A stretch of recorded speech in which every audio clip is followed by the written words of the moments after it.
everybody, and welcome back to the Mystic Rose Esoterica YouTube channel.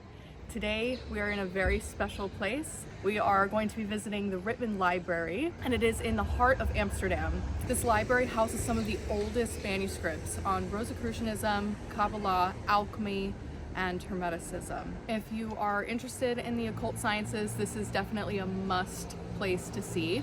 Today we will be getting a first-hand look through some of the most rare, oldest manuscripts on these topics, so I'm really excited to be doing this. I really look forward to seeing some of these manuscripts in real life because there's things that you can only see in person. So I'm very excited, and I'm really excited to bring you guys along on this journey. So let's head inside.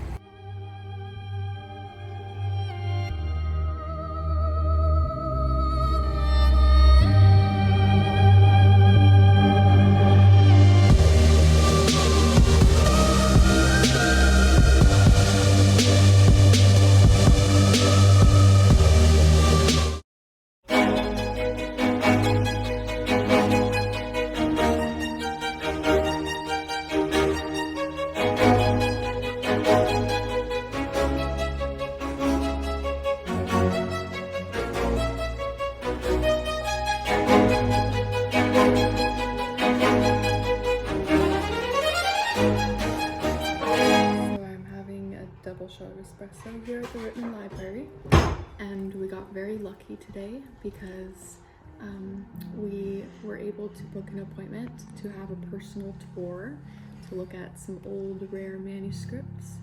So I'm really excited to be doing this because it wasn't guaranteed. So the center section here, sort of here, are actually Sufi manuscripts. Oh, okay. You know, like the collection is mostly focused on Western sources, but we do have a small collection of some of this Persian wisdom. Wow. This is the collected works of Paracelsus. Wow, that is massive. I thought it was a Bible or something. Yeah, well, it's maybe to some people we call it a Bible. You know, the Yeah. Paracelsians. Yeah. So yeah, Hermetica section, and I've selected a few fantastic pieces to show you from that section. Okay. A lot of this stuff, there's so much work to be done because it's a very young academic field also.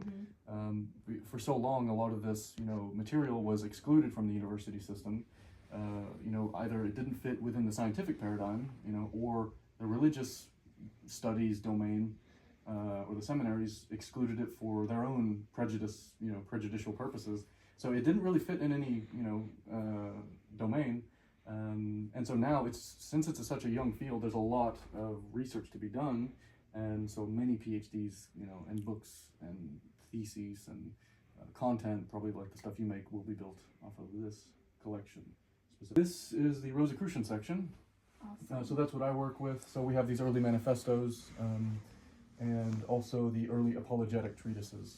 Also we have these Geheime Figuren manuscripts, the secret symbols of the Rosicrucians. Two of them we have manuscripts, which I'll show conclude with some of my favorite pieces from 18th century Rosicrucianism. We have all of the works of Jacob Boehme. Oh, lovely. So first edition Boehme. So yeah, Boehme, major figure, also neglected from scholarly research for many years. Now we're realizing how important Boehme was. Hegel called him the first German philosopher. Philip K. Dick based his whole Blade Runner mythos on Boehme somehow. William Blake, very influenced by Boehme. And interesting story, not an educated person at all. I know. Shoemaker, but then had this religious revelation one day. Wrote this very theologically dense, complex work called Aurora, which is followed by Mysterium Magnum, and we have all of his first edition works here. Oh my gosh, that's incredible. Which attracts a lot of visitors and a lot of important female thinkers, which were also suppressed for many centuries, women. So Madame Guyon, Jane Lead, Anna Maria von Skurman. Jane Lead, yes. Yeah, we have all of Lead's works. Wow. I don't know her at all. So cool. Oh my gosh. We have her pieces, and she doesn't get a lot of attention. No, she doesn't. So I was really fascinated to kind of understand philosophy on Sophia and Yeah, it's an important concept in Boehme also. Sophia. The feminine part, of God. Boehme thought. Wow. And the most common idea explored and introduced in the Hermetica, but also in Neoplatonism, is this idea of the macrocosm and the microcosm, this as above, so below, the Hermetica says. which is this idea that everything in the heavens, you know, the world of astrology and astronomy, is sympathetically connected to us down here, to the individual, but also to the plants and the animals. Really the idea that everything is connected between heaven and earth. This is a great classic. It's the first volume of Robert Fludd. Robert Fludd, yeah. So Fludd's well known for the beautiful engravings. So this is the title page, the famous title page by Theodore de Bry, the printer. Yeah. This is 1617. Actually one single work, all the volumes, and they're all collectively called the Otriosque Cosmi Historia, or the history of two worlds. Which is the history of the macrocosm and the microcosm. The first one I want to show you is actually an extremely famous piece and a really beautiful visualization of this interconnectedness of heaven and earth. In the center, you have the realm of the terrestrial, it's called, with motifs related to nature and the mineral, vegetable, and animal kingdoms, which the rather primitive-looking human being there is charged with being the steward and preserver of. And then surrounding that realm, you have the realm of the celestial, and that's where you have the names of the planets, which is governed here by this feminine figure, probably Sophia, right? Yeah. Or Mother Nature, some people say. Celestial Eve. Right. Like that's a those great names, concept. yeah. That's going to come back later. Really nice. Yeah, Celestial Eve, definitely. Four-letter Hebrew name of God at the top of the image, this tetragrammaton, which is sort of outside of the realm. You can see it's not really attached, so it's like sort of beyond in some way. So, you know, they're connected. So this idea, everything's connected between these different realms. And the next one I want to show is actually very puzzling. People come from all over the world, I swear, to see this next image. Wow. And I can't understand why, because it's, you'll see it, you've probably seen it before. I knew you were going to show this one. Just the utter darkness. Yeah. I love it. Yeah, this is the very beginning of creation, according to Fludd, which he describes as darkness and privation. You know, in the Genesis myth, but also in the Mesopotamian myth and creation myths, there's this idea that the beginning of creation is a sort of formlessness or, you know, chaotic state, or water is a common symbol, you know, because it's formless. To show this, you know, Fludd makes just a black square. This has been used as the cover of books. Like, it's super...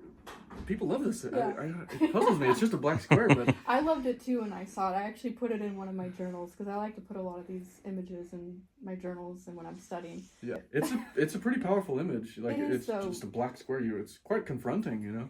Right. No, it actually really led me into deep meditation when I was like, just thinking about like the nothingness and the void and relating it to when we close our eyes and then we, you know, go into a dream state. And so it made me start thinking about the ground and the unground in Boehme's you know, philosophy. Wow, nice. So it's weird because these images really do unlock things in our consciousness, and then we just start to meditate on them. Something just as simple as that. It's interesting, you know, this, but also like in a psychological way, I've heard it described as like, you know, the substance of experience, you know, especially if your eyes closed, is a sort of domain of potential or, you know, chaos that order must be imposed on or in some way. So there's a lot of ways to understand this kind of material, and but the Boehme connection there is very nice. I think the ground and the unground. It's so puzzling that the unground. You know, it's what was Boehme? I like to think of it as like this is like the playground, basically. That's a nice. That's what I call it. Oh, you should build on Boehme's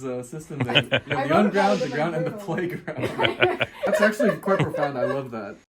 So here you see the symbols of the planets, but then also the notes of the musical scale. And then occasionally, so here you see the hand of God, you know, occasionally needing to come in and tune the musical instrument that is the universe. But Fludd really was an imagistic thinker. And Fludd was also, this is the segue, a supporter for the Rosicrucian manifestos. Yeah. He also attaches to the back of one of them a apology or a message of support to the Rosicrucians. So this, the Summum Bonum, this separate treatise attached to the back of one of the volumes is dedicated, to the brethren of the Rosicrucians, which is supposedly containing the true magic, Kabbalah, and alchemy of that brotherhood. The final document appears called The Chemical Wedding of Christian Rosenkreuz, which we have here. Which is a departure from the content and form of the first two books. The Chemical Wedding Really interesting. I think the most interesting of the three, in my opinion. Yeah. Frances Yates writes that she thinks that the royal wedding was the wedding of Frederick V. Right, and that's right. Elizabeth Stuart. We were actually just at Heidelberg Castle. No kidding. Yeah. Oh, I'm so jealous. I still haven't been. It was so beautiful. Do you remember what appeared on the invitation? There's a symbol that appears on the invitation. Ooh, was it John Dee's monad? I know that. Bingo. Okay. Bingo. Yeah. And there you have the Monas Hieroglyphica. So Dee was one of these court astrologers and mathematicians for Rudolf II in Prague, and also the spy for Elizabeth I. Yes, I was telling you about that 007. 007, yeah. The original James Bond. Yeah, and so he makes a treatise called the Monas Hieroglyphica, which we will also look at. We have here the Monas Hieroglyphica, Wow. 1561, also in its original binding. Oh my gosh. And the entire work of the Monas Hieroglyphica is dedicated to explaining that symbol. So he dedicates this, gives it to Elizabeth, who doesn't really know what to make of this strange book. Begins, also, nice to mention, with the Pythagorean Y.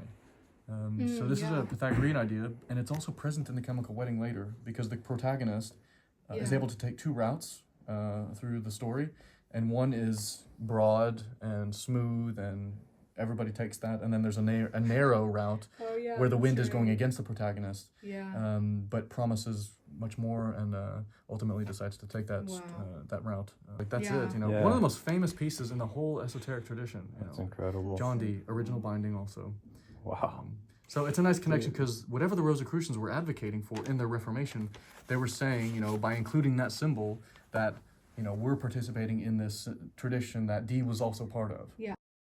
Probably the most important alchemical book we have in the entire collection. Who was patroned by Rudolf II and an apologist for the Rosicrucians. This is Michael Meyer. This is the Atalanta Fugiens. And so Atalanta, here you can see in the foreground, she is being pursued by Hippomenes, although in this case he's in front of her. So Hippomenes is in love with Atalanta, but doesn't know how to court her, doesn't know how to get her attention. And so what does he do? He goes to the Garden of the Hesperides, where Venus is present, and asks Venus how to get this woman's attention.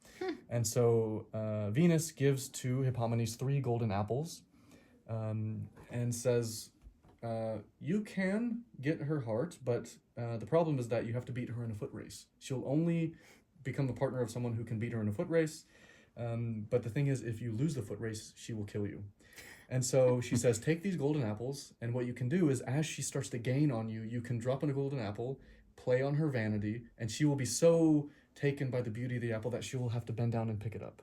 And you can run for your life and win her heart in the end. The problem is they make love in the Temple of Zeus, which is a great sin, and so then they're made into lions as a consequence. Wow. Interesting. Now, Atalanta symbolizes the sulfur. The apple symbolizes the salt, which fixed the sulfur to the bottom of the vessel, and Hippomenes symbolizes the mercury running. Mercury running as it goes very fast through the vessel, which were thought to be the ingredients of the Philosopher's Stone. Yeah. These books, basically, they work like this. There will be an image, an emblem like this, which has a title, which gets you thinking about the image.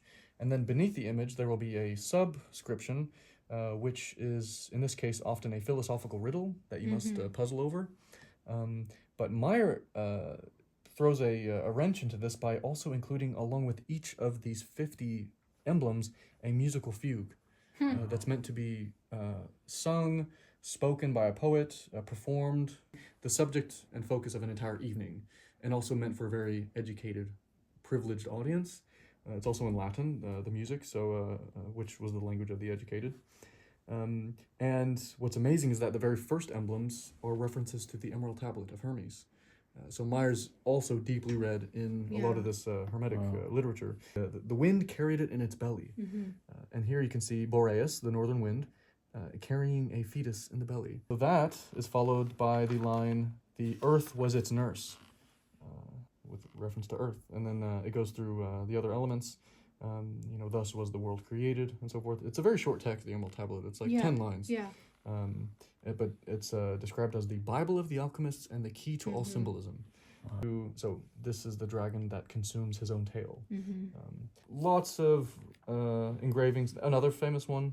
So this philosopher trying to enter a garden, philosophical garden, but he has no feet. So really paradoxical imagery throughout this work. Very influential on the psychoanalytic tradition. You know, Carl Jung thought all these images were referring to this individuation process. Yeah. And he says, oh, this is the, the sweating of the king that refers to the, the condensing of the ego and so forth. So all kinds of interpretation. In the foreground, Hermes and Aphrodite coming together, and then in the background, united.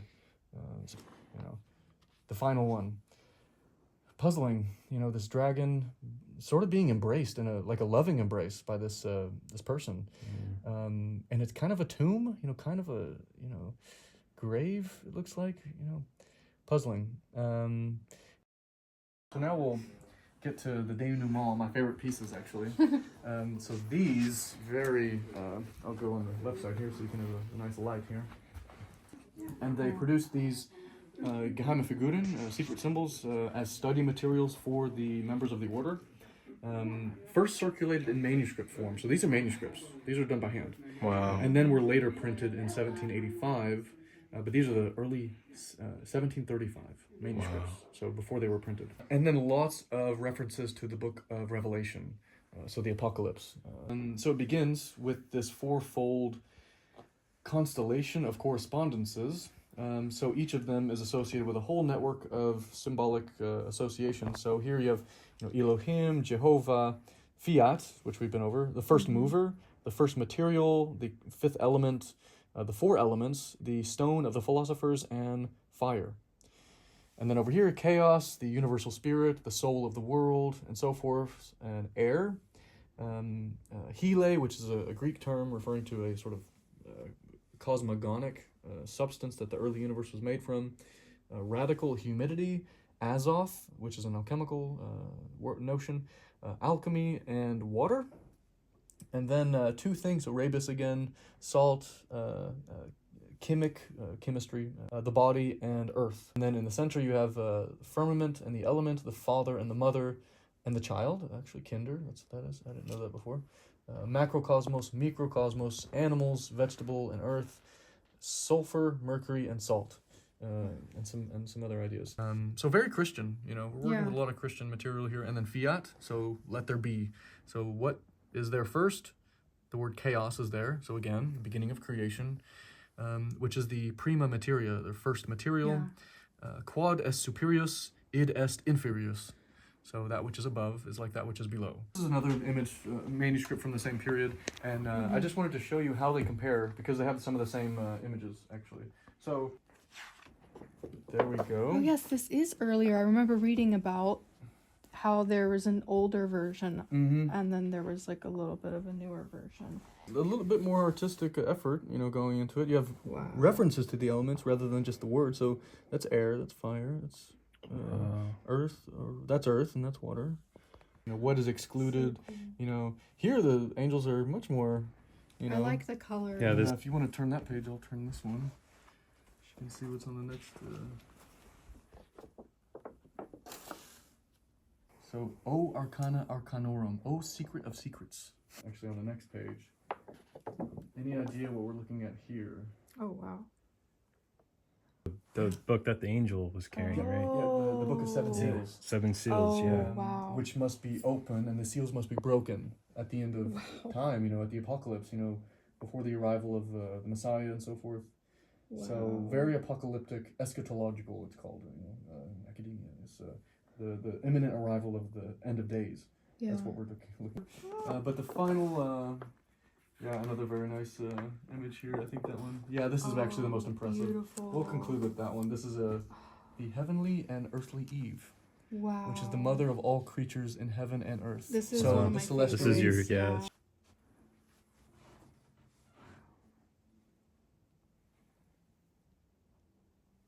So the Jungfrau Sophia, the Virgin Sophia. So amazing. So as you mentioned earlier, the celestial Eve. Yeah. So Rosicrucian philosophy. And these are not digitized. You have to be here if you want to see these, because you can Wow. find later editions of the Sophia image. Right. I also like the androgynous Mm. character of her because Yeah. she's obviously a little bit more like Yeah, muscular, yeah, you're right. which yeah. I notice a lot with the imagery of Celestial Eve. Mm-hmm, And mm-hmm. it's yeah. And then she has man in her belly, homo. Mm. Yeah. Editions, but that's the manuscript. So you've actually seen the thing This is that the dream the later come pieces true. are based on. Wow. Thank you so much. So it was a pleasure. All right, you guys, so that is the conclusion to our visit to the Rittman Library. We actually got to meet Mr. Rittman as we were walking out, coincidentally, so that was a lovely surprise and a lovely way to end this trip. I'm so grateful. I'm also really grateful for Corey Andrews. He's very knowledgeable on all of these topics that we went over today, as you guys saw. And so I want to thank Corey as well as Mr. Rittman. And being here has been a privilege. And I'm ecstatic.